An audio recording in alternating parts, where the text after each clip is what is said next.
now.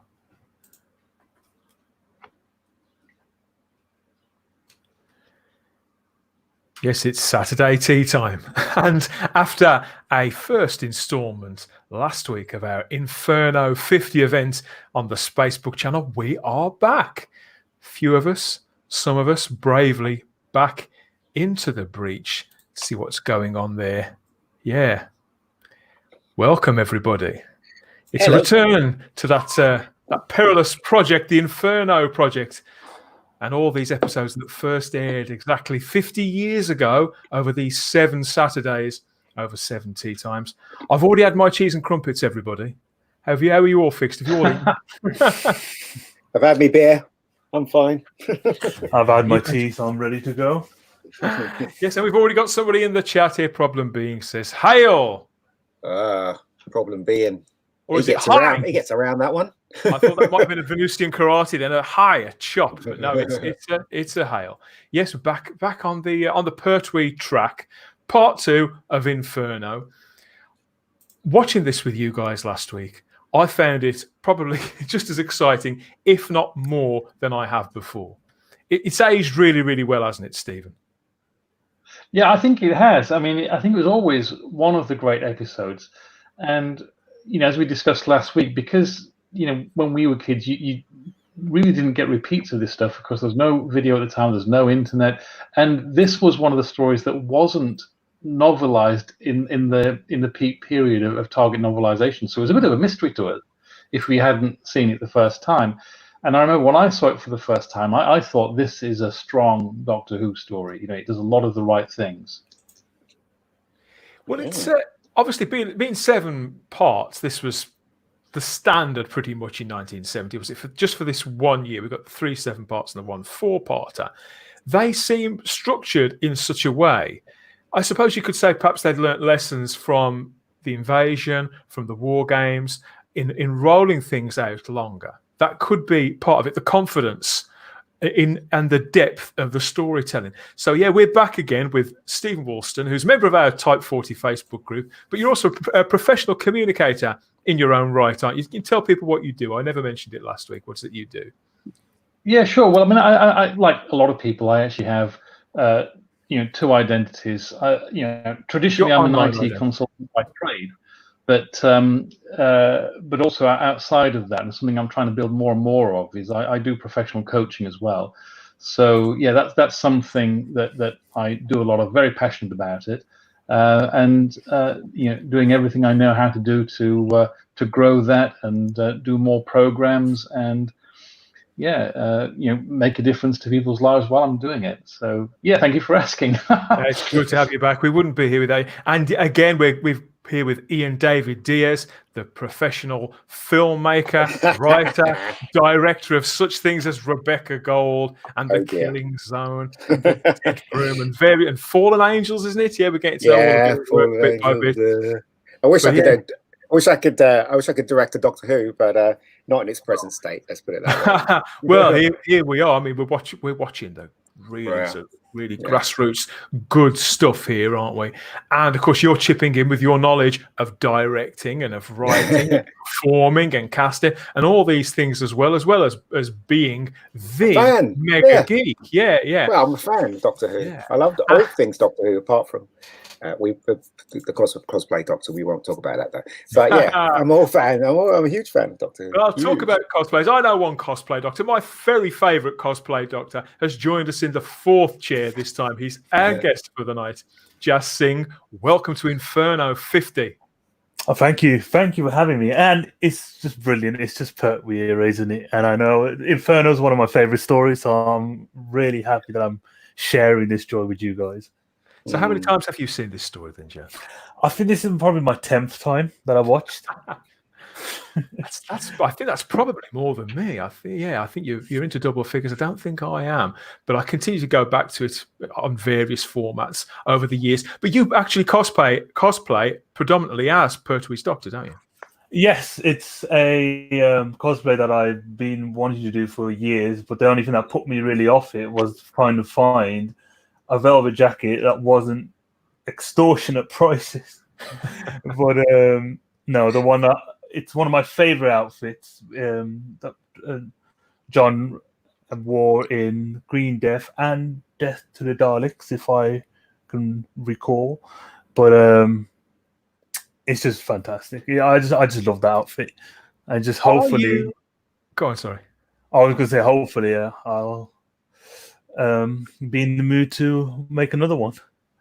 Are you the kind of guy who you feel was born a little bit too late then, Jazz? Is the 1970s and all this old retro kind of stuff, is that very much your bag, or is it just Doctor Who you're like this with? No, I'd definitely say it's an era that I'm very fond of when it comes to TV in general. But I think one of the reasons for me that the Pertwee era stood out was it was Doctor Who for the very first time in colour.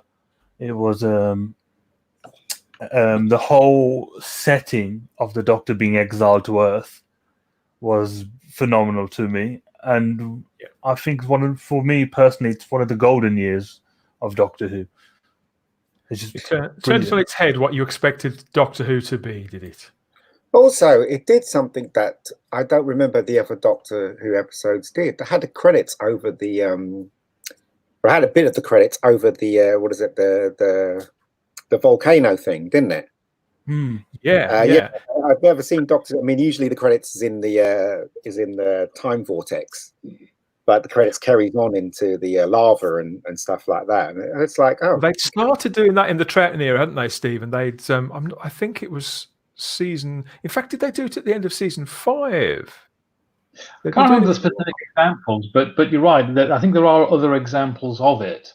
And even in this season, even if the titles were in the Time Vortex logo, sometimes there were odd effects added to them. For example, I distinctly remember, I believe in the Ambassadors of Death that they had some, strange sound effect and animation on the credits, and so there were definitely examples of where they've done interesting things. But I absolutely concur. I think this was a very nice touch. It's a pity that they didn't do more of it.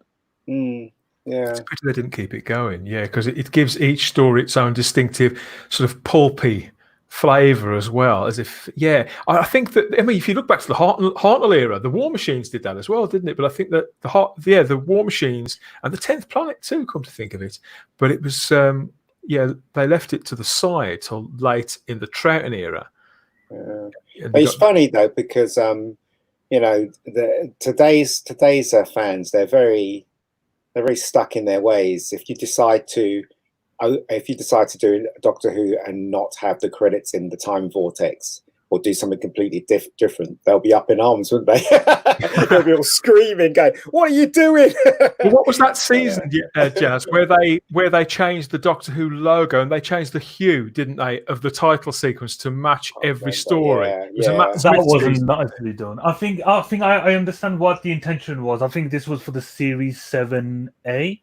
If I can recall, it was the last to feature the ponds. So it was 7A, and they did the whole. It was like everyone was calling the Instagram theme. I think the idea was nice, but what the way that they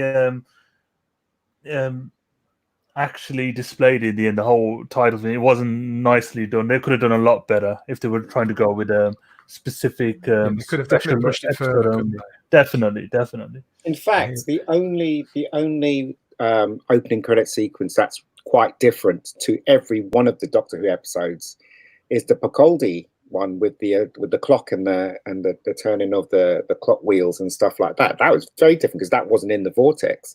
So that one was really nice. But the fans seem to like that, right? They seem to like that. Definitely, they really mixed it up with that. And I think that came from that actual sequence. The prototype of it was designed by a fan and put up on YouTube. And Stephen Moffat saw it and sort of got in contact with that fan and organised a sort of a version 2 of it that they could bring to the screen and go with on broadcast. So it's Saturday tea time. Imagine that grandstand has just finished everybody, right? And in actual fact, it's just about to finish, and we would be right in the middle of the football results. And I have to say, to my great disappointment, I did do a Google search to see if I could find what the football results were, but unfortunately I've not been able to do so. But we'd be right in the middle of the football results right now, and of course we'd all be congregating around the television, waiting for the new episode of Doctor Who. So But And you this is know, one of the- round about really- this time, Stephen, round about this time, Yeah.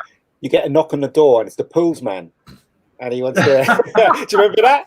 Pools man. Round about this time, the pools man used to knock on the door. My dad used to open it. And he used to give him some money. He used to give them the pools things.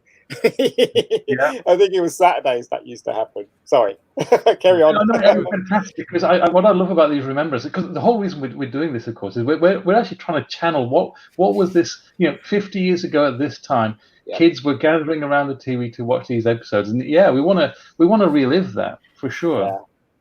Yeah. So I hope you're ready, kids, watching out there, because we're going to watch episode 2 or part 2. No, it is episode 2 of Inferno in sequence in a little while on our various devices. But yeah, we'd have seen this in the Radio Times over the week and sort of poured over every line, wouldn't we? So do you want to read this out, Stephen, in your dulcet tones? Yeah, absolutely. So, Doctor Who Inferno Part 2 by Don Houghton, starring John Pertwee with Caroline John and Nicholas Courtney. The Doctor is the victim of a savage attack. His quarrel with Professor Stahlman comes to a head, and the Doctor makes a desperate and dangerous attempt to reactivate the TARDIS console. What about that for a teaser? Yeah, sounds good. Fantastic. So you're all teased and all amped up. You've had your tea. You've probably been out and picked up a comic or something or whatever else. I've that's the wrong picture there. So been out and picked up a comic or whatever else, a few snacks. Had your Saturday afternoon, over the park. Having tea Ready now. for Doctor Who to begin. Yeah, it's all But go. also, another thing that you do as well is try and fix the aerial so you can get rid of that ghosting on the picture to get ready for Doctor Who. Yeah. I remember that. Totally. That was before video tracking. Nobody talks about ghosting anymore, do they? Yeah, man, ghosting. I remember that. Totally. What I want everybody to do is get their legitimately purchased DVDs, VHSs of Inferno to hand ready, and get your fingers on the start button. I'm ready. Watch through with us. So we go through this 22 minutes of top drawer Doctor Who in 5, 4, 3, 2, 1. Play.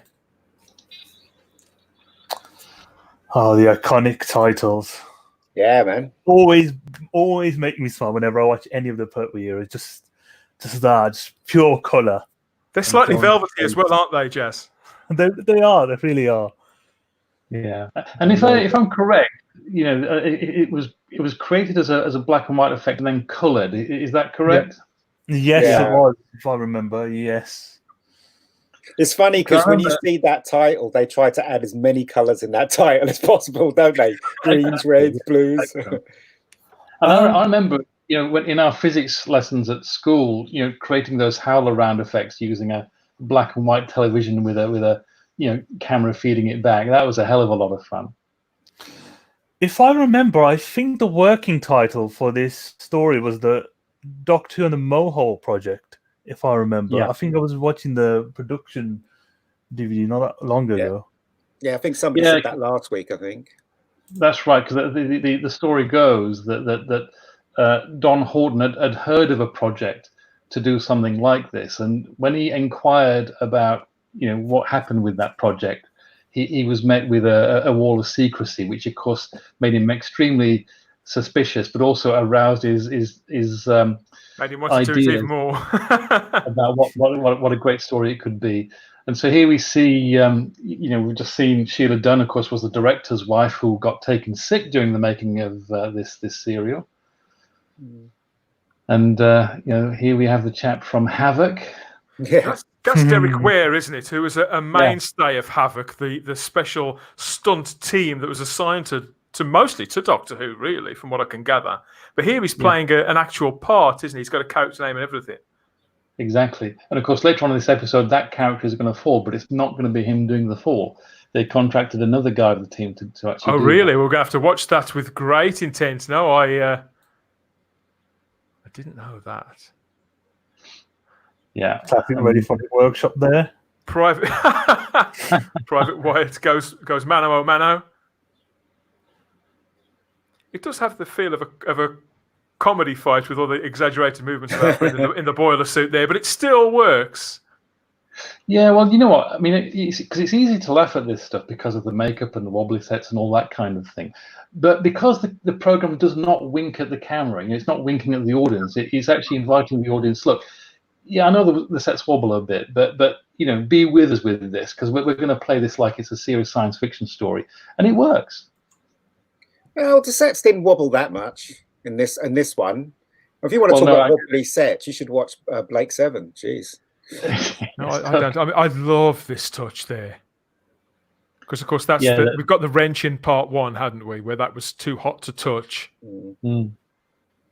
And I love how in this era of Doctor Who they could stimulate that kind of imagination. I mean, just by pretending everything's hot and you buy into it. It's fantastic. What a cheap effect. What's interesting about this is that everybody's having a go at everybody. The Doctor, the way he answered the phone. Yes, we've dealt with the problem. Nobody likes each other. Brigadier doesn't like the Doctor at all. Really funny. It does help convince you of the tension, doesn't it? Obviously, the stakes are very high anyway when you find out what the experiment is there for, what it's been conceived to do. Yeah. But between them all as well, it's all that fractured. Everybody wants something. Everybody's got their own agenda, haven't they? Yeah. I think the Douglas Camfield offered the role of Petra to Kate O'Mara before he gave to this actress. Yeah.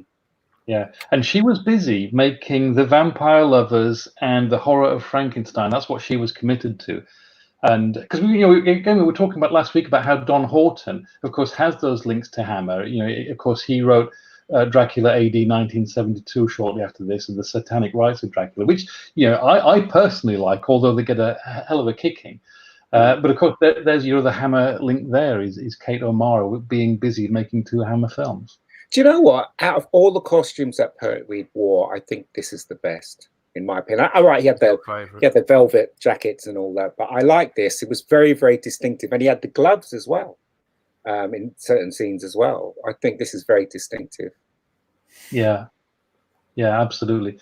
I mean, again, keeping up the sort of Hammer references, it always seemed to me like it was a bit of an inside-out Dracula outfit, but it was fantastic. Yeah. And I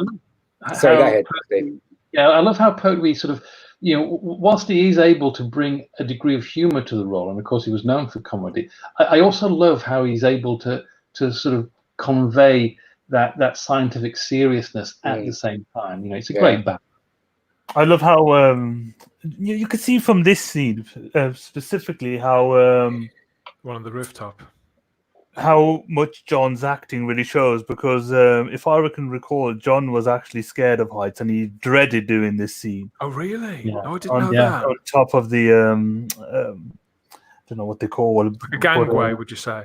It was of one of those expanding gas things, I think. I could be mistaken about that. But I think if you actually watch this closely, I think that there are certain sequences in these next scenes where you can actually see that he is scared as hell. and he wasn't the only one as well. I think some of the other people who were playing high up, I think Nicholas Courtney also said that he was afraid of heights. And the chap who plays Bromley also afraid of heights. So, this is quite an interesting scene to look at their faces and see them actually being a little bit scared. I think it's worth looking out for. Well, I was wondering, because he's there leaning against the railings, whereas Pertwee's Doctor normally stands very tall and straight-backed and commanding. So maybe he's hanging on there, because if not, he may lose his lunch. Yeah, yes, exactly. Exactly. It is very dangerous up there, though. I mean, even those steps, you have to be careful coming down those steps. They're so steep. Yeah. They were quite narrow back in those days as well, weren't they, Ian? I mean, I've been around several places like this, and they are very narrow, very rickety. I mean, I imagine that they've all been demolished by now. That shot's iconic there of him coming up the... But look how he's holding on to everything here. He's... yes. He's not that comfortable. And you can see it in his face, I think. I guess in those days they had to literally do it themselves, didn't they? No stunt people, no green screen, no nothing. Yeah. That's true, but considering the fact that John was more than happy to do all of his stunts, and because this was like the first year Watch his face here, though. I think you can see it here. Slightly green in his first season. Whoa! Yes, Yeah. Oh God! Should wipe his mouth. He's dribbling. Exactly. He's got a gun. He wants to use it like a bat.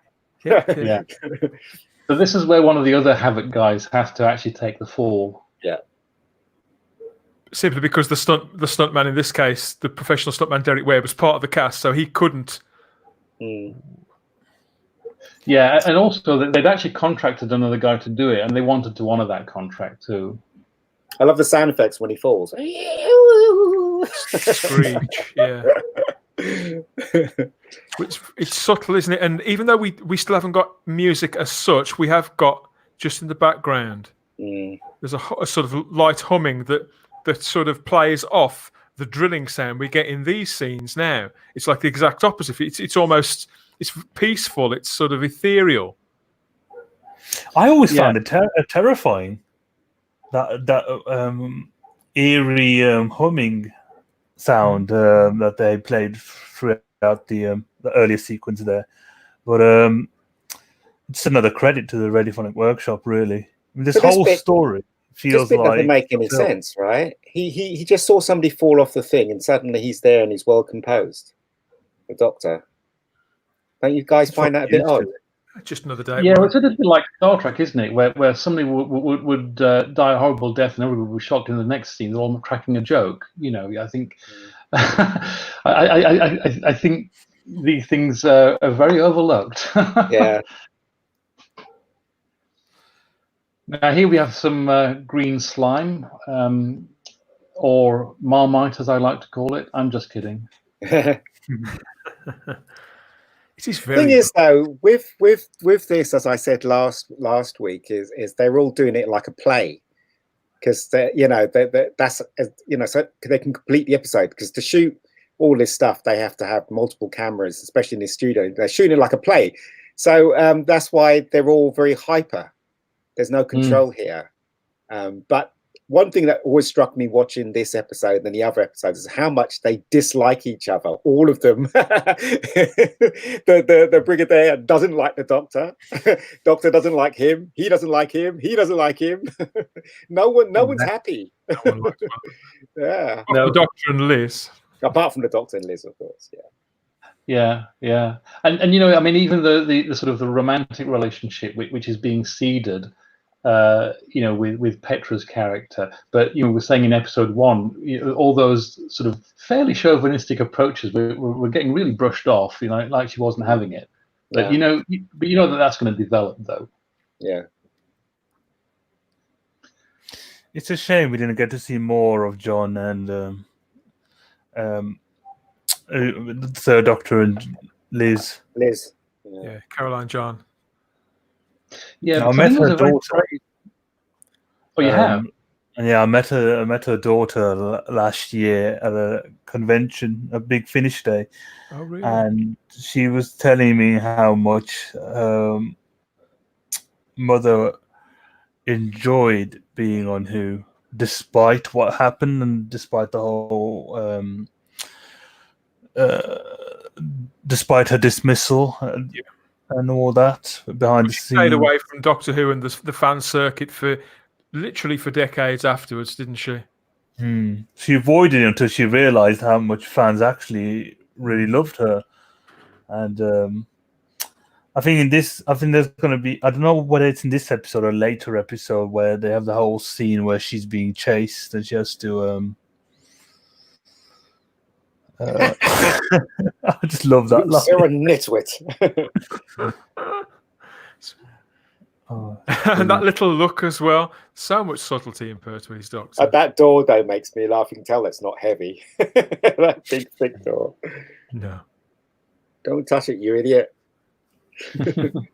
Yeah, but I think it was a brave move to bring on an assistant, if you want to call it that, to the Doctor, who was an actual scientist. Yeah. I think it was a progressive move. I think it was a bold move. I mean, okay, sometimes it does work, doesn't it? I think Pertwee was wrong myself. I think it does work. I agree. think too. I mean, I do get it that narratively, sometimes you want somebody on behalf of the audience to say, "Doctor, what's going on?" But I think it worked, and I think it was a progressive move. We haven't had one take so far. This is all done in one camera so far, this bit. They've all got their marks as well, to say that we can see all three of them. He steps to his mark, he steps to his mark. Now we're following them. Like clockwork. Yeah. Yeah, I mean, the stage direction here must have been extremely good. Yeah. But of course, Dougie Camfield has that reputation of planning his shooting script with military precision. Yeah. So even though he got sick and had to go to the hospital, and Barry Letts had to come in and substitute him as director, he already had a very thorough shooting script. Christopher Benjamin there, Sir Keith. Another delightful performance from Christopher Benjamin. Yeah, he's always delightful in all of his performances, especially how he's most known to play Henry Gordon Jago. But that woman should get a pair of trousers. That's what I'm saying. Skirt's too short for her. Yeah. And as we watch this, though, I want to keep an eye on her expression as we go on, because, like I say, her being Dougie Camfield's wife and him going into hospital, but her having to carry on shooting, I want to keep a close eye on her and see if there's any sort of sign that because obviously that would have been at the forefront of her mind. Yeah. And as we mentioned, Olaf Pooley is an interesting character. Lived to the grand old age of 101. Wow. He gets snappier and snappier as this goes along, doesn't it?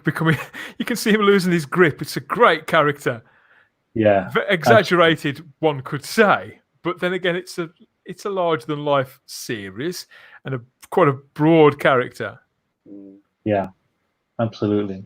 It's part of the joy of it, and that hammer quality that you were talking about, Stephen. Yeah. Yes. I just love how John Pertwee you'll find him leaning on bits of the set like that so naturally. Thing is, though, you can tell that this Doctor he's obsessed with getting his TARDIS to work and getting out of that time zone, isn't he? Yeah. He's willing to do anything, to get his. And it's a very different side to the Doctor, really. I mean, from Hartnell to Pertwee, isn't it? When you nice as you like, all casual. There he is. Flicks the switch. And I think you're right. I think giving the Doctor an ulterior motive, I think it works really well. It does. Because I remember. Again, it gives extra layer to the character, doesn't it? Tom Baker always said that you couldn't develop the Doctor, but I don't know. I mean, I know what he means, but you can do things like this with him. You can change the stakes, because we're never really supposed to know what's in the Doctor's head exactly, are we? He's taking that away. Exactly. Yeah, I do. Well, that door's really heavy. The Doctor should be unknowable, I think, and just when you think you know whatever decision he would make, to turn on that, that can be most powerful of all. Yes, absolutely, and the fact that the Doctor does have that ulterior motive not only gives him a place to go other than strictly what's happening in the narrative of the story, but you're right, it does give it that mysterious edge. It's like is the Doctor doing something for himself or something for the other folks? Now here you've got your Venusian. But I don't understand this. Why didn't he just take it out of his pocket? Why did he have to go out of the room to show the Brigadier what he was doing? Is this the first appearance of the Venusian Aikido? I believe so. Yeah. The interesting thing, of course, is that Terrance Dicks always told the story that Barrett's didn't want it to be called Venusian Karate because he wanted it to be something that wasn't attacking oriented. That he was doing, and he didn't want the kids to suddenly want to go around, whacking each other on the neck with the knives of their hands or something. But of course, in this episode, it does actually leak through that it's called Venusian Karate, which kind of surprised me in a way, because that story from Terrance Dicks, I would have thought that they would have, classified as Aikido straight away. Thing about this Doctor is that obviously, when it came to Pertwee, they were still developing the Doctor, weren't they? I mean, now the Doctor would never do a karate chop to anybody, really. Let's face it. New Who, of course. It's quite unlikely, I suppose. Yeah, exactly. Well, no. You saw indeed, the ninth Doctor roughed up somebody in the finale of Series 1, pushed somebody against a gate, didn't they? When he was breaking out of prison, wasn't he, with Linda with a Y? But that was a very rare instance of getting physical with somebody.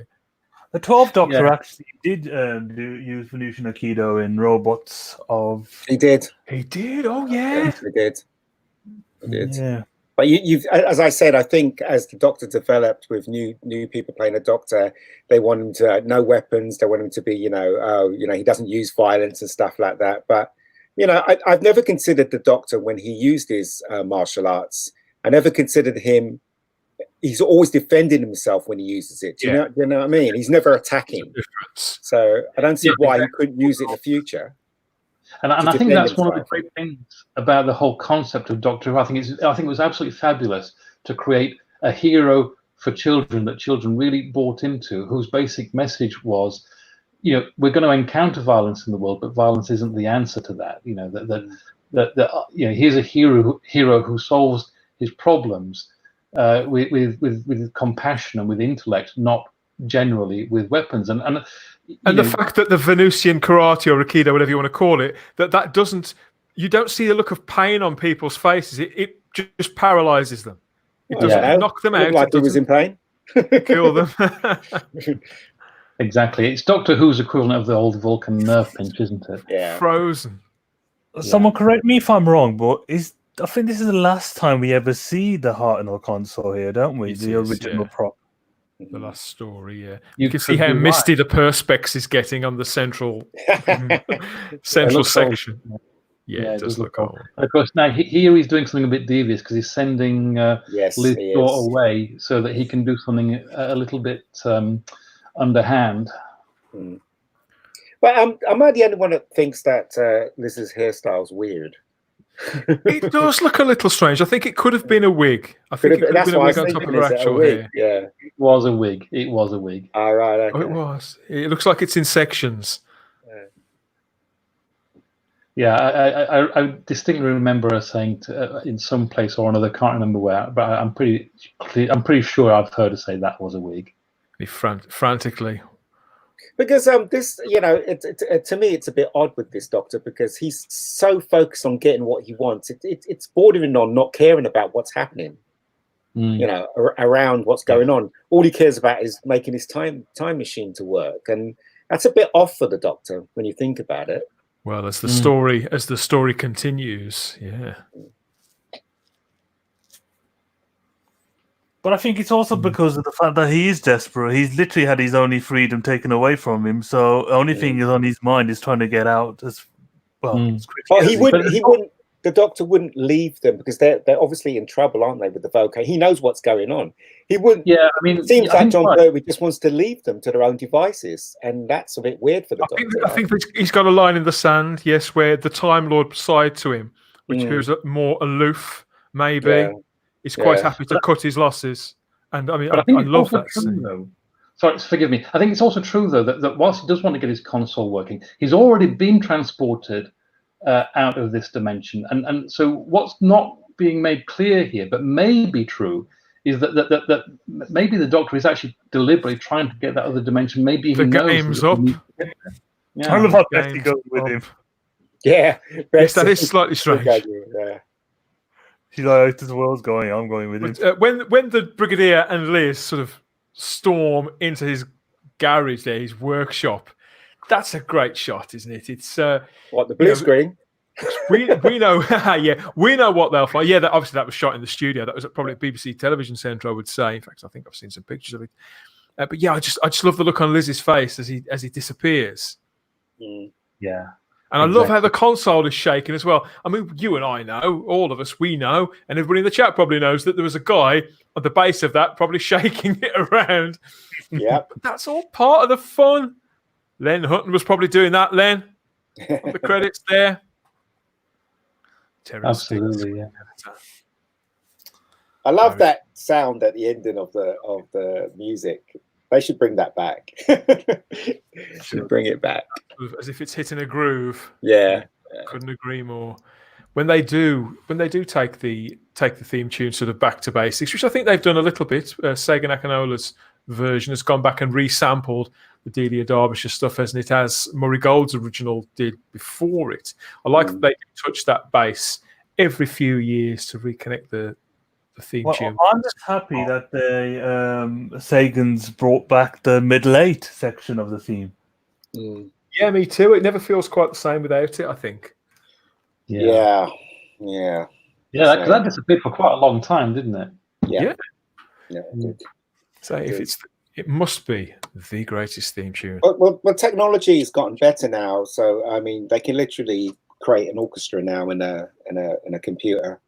So there's no excuse really for music to sound like an orchestra anymore. If it doesn't sound like an orchestra, then basically they don't know what they're doing. Just like the cosplay Doctor music, total shit. But anyway, you're not a fan of the incidental music in the current. No, nor am I a fan of the time vortex in the beginning. Looks like somebody's doing a huge dump and you're looking up at it. It reminds me a bit of an ink blot. I'm a fan of the sort of Sagan's music in principle. I liked it very much at first, partly because it reminded me of some of this Radiophonic Workshop material. No, you can't go backwards. Strange grunts and things. No, I thought it updated it quite nicely, but I think over time, I think he's been a bit of a one-trick pony. Whereas the Radiophonic Workshop did keep evolving, didn't it? I mean, okay, you'd perhaps not as quickly as John Nathan Turner would have wanted, but still. Yeah. Oh, I don't know. Did we enjoy that one then? The plot thickening. Yeah, I mean, it's by today's standards, it's very slow. But I mean, we're talking about the 70s here, and it works perfectly well for the 70s. A lot of talky scenes in that episode, aren't there? Yeah, you're right. But I mean, obviously, if this was a 4-parter, we'd need to be much further progressed than this. And in actual fact, I really love the fact that I have to say that some of the longer stories, it does get problematic to keep the interest and to keep the momentum. And I know that Barry Letts and Terrence Dicks said that they really did not like having this 7-episode format imposed on them, as they had done. But of all the sort of long serials of Doctor Who, I think this one does hold up particularly well, precisely because I think that recognizing that 7 episodes was a long time to keep this thing moving. If I remember correctly, and forgive me if I'm not remembering correctly, but if I'm remembering correctly, when they first took the serial, they recognized it wasn't going to fill 7 episodes, and that's kind of where the whole thing. Well, let's write a story within a story in the sort of mirror universe, and that then makes it, it fills it out very, very nicely. But I kind of love the fact that it's not rushing, that it's keeping you engaged, but it's not rushing. Another thing that is good about the Pertwee era is that when they wrote a story, they wrote it. You can tell this is for adults, right? This story is for adults, and the whole tone is really serious. So, what makes you make that definite distinction here, then, Ian? Because away from kids and family stuff to explicitly adult. Because there's nothing in there that panders to kids at all. It's a serious, solid story. And if you look at the difference between the Slovene story and this one, that one's definitely aimed for kids. And majority of David Tennant's era was definitely aimed for kids, especially those stupid rhino things. I mean, they were designed, they look like a kid's toy, don't they?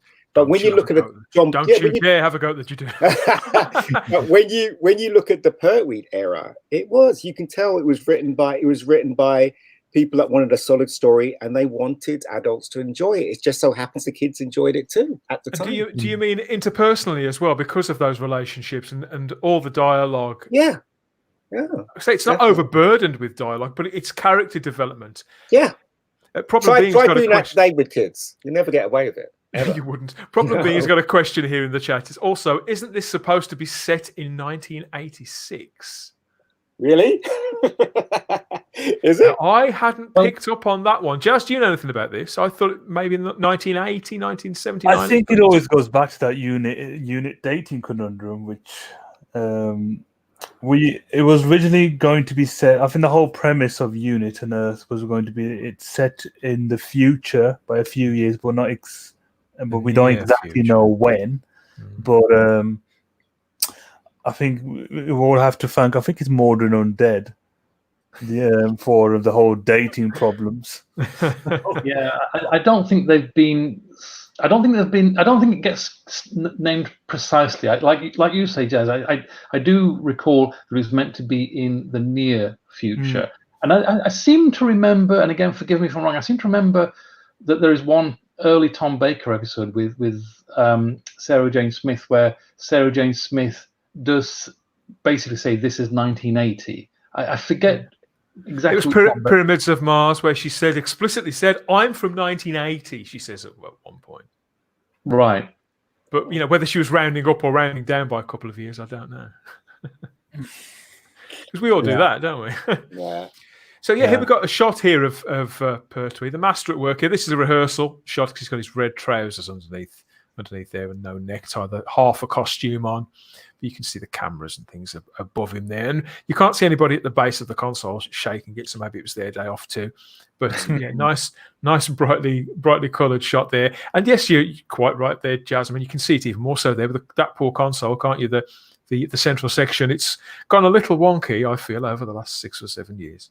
And it kind of fits in as well with the whole premise of the Doctor stuck on Earth. The TARDIS is now derelict. Now she just stays in the corner of the unit laboratory, and the Doctor just tears a bit out of every single time it needs to be repaired. Now and again, it just goes to show, as I said last week, that the BBC didn't give a shite about Doctor Who. I mean, why didn't they just rebuild that thing again? I mean, it looked like it was. I mean, that console, it looks like it's going to fall to pieces. You know what I mean? Or why didn't they give them extra money to rebuild it or make something better? They didn't, did they? I think the thing is about this particular season, though, is that this was a do or die season for Doctor Who, wasn't it? Because the program was on the verge of getting cancelled, and my recollection is that they decided to give Doctor Who one more year to recover its failing ratings, and that was this season. So maybe they were thinking, like, we've got no appetite to do any of that kind of stuff on a program that we might be cancelling at the end of the year. But of course, this season did reinvigorate the audience. It did recover its ratings. I mean, I think this episode was 5.9 million viewers.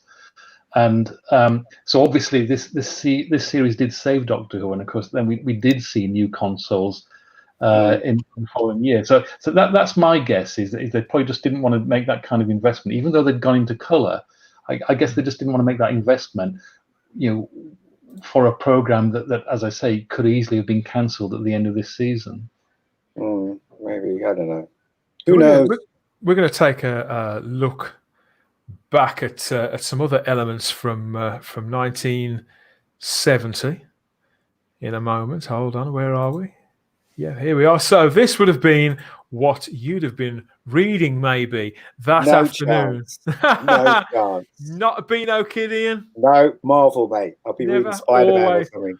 Marvel from the very, very start. I think this was before Marvel UK took off. So there were Marvel comics called Pow and Kaplam and things like that. Marvel strips that were reprinted in UK formats, but they were hard to come across. When did Marvel come out then in the UK? What year was Marvel? that? I think Marvel UK itself was founded in around 72, 73. Oh, I see. Okay. But I wouldn't be reading the Beano. Yeah. All right. Okay. I mean, obviously, in the United States, the Amazing Spider-Man comic from May 1970, I believe, was number 84. And I only know that because I Googled it. Please don't think I actually knew that. But these comics, they were tremendously popular at the time. I used to have the Beano bought for me. And I should stress, Jazz, this was a good 10, 15 years later than the episodes we're watching now. I'm not this old. But the Beano was still very, very popular. Of course, it's still being published now. Still in an age where very few kids' comics, and certainly weekly comics, the Dandy has fallen by the wayside, but the Beano is still going. And back in the 70s, they were always sort of trying to give publications like this a bit of a jolt and to try and sort of update them sensitively and be true to that same spirit. And you can tell that there with the slightly sort of how can I put this, evolved art style. They've removing the bottom frame. There's no frame around that entire panel. That's quite unusual. That was something that didn't come in until the late 60s, I believe. Yeah. And then I was never into those kind of comics. It never fascinated me at all. Just hated the art and how old-fashioned it looked. But then I said, when the UK Marvel came out, that was it for me. I was all over that. But you did like your music, didn't you? Oh, I love my music. Well, maybe you picked up this. This was number one. If you remember last week, Spirit in the Sky by Norman Greenbaum, is it? That was number one. But it was knocked off by the England World Cup squad's 1970 anthem, Back Home. Yeah, because of course they'd won the World Cup in 1966, hadn't they? It was about to all start again, and the nation was behind them with that. That's the World Cup '66 squad there on the sleeve. I haven't heard this track in a long time. Obviously, it is before my time. It is absolutely horrendous, but occasionally the older generation, my mother can sometimes still be heard singing this to this day. And I think. Dan, are you telling me that a song sung by a football team is bad? I'm shocked. Well, if you remember, after about 10 or 20 years of these appalling records, they'd start bringing in people like New Order, wouldn't they? And well, I can't remember who else, come to think of it, to basically sing the songs instead. The Lightning Seeds, of course, but most famously with Frank Skinner and David Baddiel, I suppose. But yeah, bit by bit, they gradually pushed the footballers out. You're a football man, Jazz? Oh, maybe years ago when I was at school, when I was there, but I don't know. I don't. I hate football. Yeah, me too. By the way, I can't stand it. Hate it for passion. Football songs do amuse me. They do too. Yeah, I remember. You know the reason why I hate football is because when I was growing up, there was only 3 channels: BBC One, BBC Two, and ITV. And when they used to have the FA Cup, both channels couldn't share it at the time. So when the BBC had the FA Cup, they used to put on a Sinbad movie, and I love Sinbad movies, you know, the Ray Harryhausen movies. Yeah. And my whole family wanted to watch the FA Cup, and I wanted to watch Sinbad. Guess what we watched? The freaking FA Cup. That's why I hate football. You know what? I think with me, it is probably a hangover, Stephen, to all those times waiting for those football results to end. They seem to go on and on and on forever, and it didn't seem to make any sense to me, and I just wanted to see Doctor Who. And it's that simple. It's that selfish on my part. Yeah, I mean, those football results, they were monotonous, weren't they? I think so. So there. Here's a couple of pictures that I found. We were talking earlier on about Derek Ware and that stunt. And here's Derek Ware and John Pertwee pulling it off, and whoever that was, whoever the stuntman was in the second shot there, who took the actual tumble. So yeah, in reality, it wasn't as far off the ground as we thought. But it's a great shot there of him making the swing, isn't it? Yeah, but it's really by today's standards, it's quite laughable, isn't it, when he was swinging that gun at John Pertwee, because you can tell they were nowhere near each other, and then that swing that makes him fall off the thing is just quite bad. But as we all know, it's the 70s, and they accepted things like that on TV, you know. So. And of course, the other thing is, it's not been funny, but if I had a gun and I wanted to take somebody out, I think I'd point the gun and shoot them. Yeah. But I think we can probably use that as some kind of index that maybe his mind has been gone. Yeah. Something. Yeah, I think that's the idea, like the primords, that he wouldn't know how to use a gun. His first instinct would be just to sort of throw it at somebody or hit somebody. But as I was saying last week, you know, in the 70s and I think sort of like the early 80s, the safety on TV shows wasn't that good. I mean, look at those people up, you know, in this episode, they're up on that high thing. You know, I mean, it looks like there wasn't any safety stuff around. He was just, you know, he had his back on the thing, and those ledges were quite small. They weren't like, I think they were hip height, weren't they? There's no harness there. It's just nothing. Off you go, son. Yeah, I remember watching an episode of Professionals, and the guy who played Bodie was running on top of this thing, and it was really high, and I was thinking, that's really him. Yeah, it's not a stuntman, it's him. You know? Yeah. God. Yeah. Well, I mean, the guy that plays Bromley, forgive me, I temporarily forget his name. In fact, let me look it up again. Who's playing Bromley? Ian Fairbairn, Fairbairn, that's the one. I mean, he was saying that there was a hole that the BBC just put a block of wood over so he wouldn't fall through it. And the other story is that because John Pertwee was so afraid of heights, that two folks from the stunt team took each of his, stood side by side with him, took an arm each, and actually walked him round the top and until his legs were a bit more solid. So he got the confidence, got his sea legs. Or whatever yeah, but some of those shots they could have got a stuntman to do that, especially the shots looking up when John's running on the thing. They could easily put someone in his costume and give him a white wig, but they didn't. You could see it's John. They do a lot later as well, don't they? They do, I wonder why not in this season. Maybe it was because of how John felt making this that they decided to use Terry Walsh as John stand-in a lot more regularly. It's probably one to look up as well. But yeah, I think that's a fantastic sort of whole scene. And although we would all like to have Inferno in its original broadcast quality and see all these film sequences in glorious HD, I think sometimes the murkiness of it all, that kind of adds to the flavour too. I don't know. There's Douglas Camfield on set there. It's interesting because they did shoot all that stuff in Super 16, but then that film would have been degraded by now, would have been destroyed. I mean, I think, I don't know how they kept Doctor Who. It's probably on 1-inch tape or some nonsense like that, right? So the quality is going to be bad anyway, no matter which way you look at it. I guess they're building technology now that they can take something from the 60s and 70s and try and upgrade the picture and make it look better. So hopefully in the future they can take these 1-inch tapes and make it look freaking fantastic. They're almost there though. Sorry, go ahead. No, so the thing about restoring old stuff is that up until this point, the rule's always been that you can clean it up, but you can't add what's been lost. Yes. But the thing is with artificial intelligence is that there is hope that artificial intelligence-based algorithms might be able to look at something and figure out what should have been there and improve it that way. Because if you think about it, when you listen to an old music recording that's all crackly and degraded, in your head you can improve it and simulate mentally what it should have sounded like. Yeah.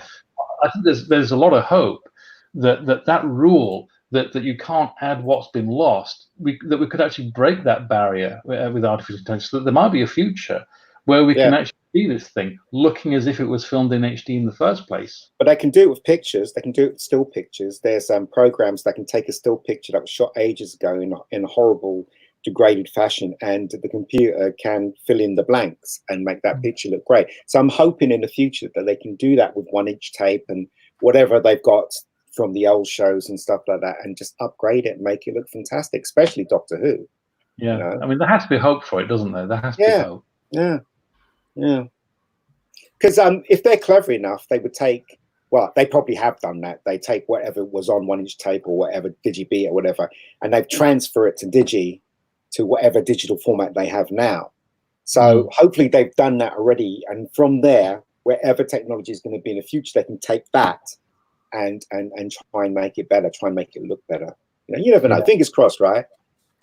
Absolutely. Well, I think that's what we all hope. I mean, I'm constantly surprised just by I've got Inferno twice on DVD, once the standard edition and once the special edition, and I can't believe the change in picture quality just between those two DVD copies. By the time they do get round to putting this onto Blu-ray with the rest of season 7, obviously they may not be able to do anything else to it. I suppose there has always got to be a wall you've got to hit, but maybe not. But they did it. These fans, they did it with Star Wars. So you must have heard of that. You must have seen that on YouTube. These fans, they took, they wanted the original Star Wars back. So George Lucas mucked around with it and put effects. Yes. And these people got together. These people who worked in digital and stuff like that, and they took it from different sources, like from the DVDs to the Blu-rays, and they recreated with visual effects as well the original. The way the Star Wars originally looked. They've been painstaking with it. Like, it's taken them years. It's a project called Star Wars Revisited, isn't it? That's right, yeah. They're deep into making The Empire Strikes Back Revisited now, and I think that's been ongoing for 3 or 4 years. So it can be done. So hopefully, someone that's passionate about Doctor Who or, or maybe even this episode could take it and with technology and do something with it, make it look better. It's a Yeah, shame we cool. can't get hold of the film though, because obviously that was shot in Super 16, and it's the format is 16:9. So it would be really great to see that film that was shot for this episode in its true format. And then when we're in the studio, obviously it'd be 4:3, but that wouldn't matter to the fans, would it? I mean, as long as it looks great. God, no. Jazz, you mentioned the relationship between the Doctor and Liz and Caroline John and her daughter now, who's inherited the role on Big Finish, hasn't she, on audio.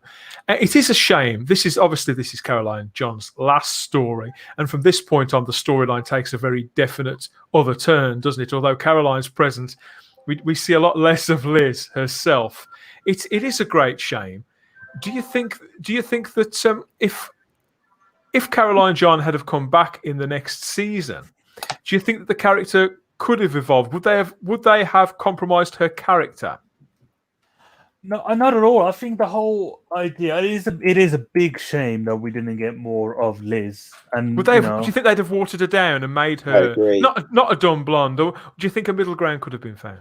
I definitely think the way I think John was very insistent that maybe I need to be the one that's got the brains. I need to be the scientific type. I just need a companion. He liked the classic, the 60s companion personality trait, which isn't necessarily a bad thing, but it's also that maybe the 60s going into the 70s, it wasn't more of a progressive. It's trying to become more progressive, more pro-feminism. So the whole aspect of Liz being this very confident, this very professional companion, which was great to see. So when I first saw Liz, I thought, oh wow, she's bringing another kind of aspect, which we saw a little bit from Troughton. I think it was Zoe. I think Zoe had that kind of personality. Definitely, yeah. And we saw that in Liz, but I think if she stayed on another year, I think she was pregnant at the time as well, while they were filming this. So I think it's like they're saying that I think the story goes that she was always happy. She got let go of the role at the right time, even though she wasn't happy about it because she was pregnant at the time. So and no one knew at that stage while they were filming this. But if she stayed for another year, I definitely think they would have made her more in between of Joe and what would Joe would become and Liz, but keep her comedic, not as annoyed as she was with the Doctor. But yeah. Here's an interesting thought. Obviously, we all love Joe Grant as well. I'm sure we do.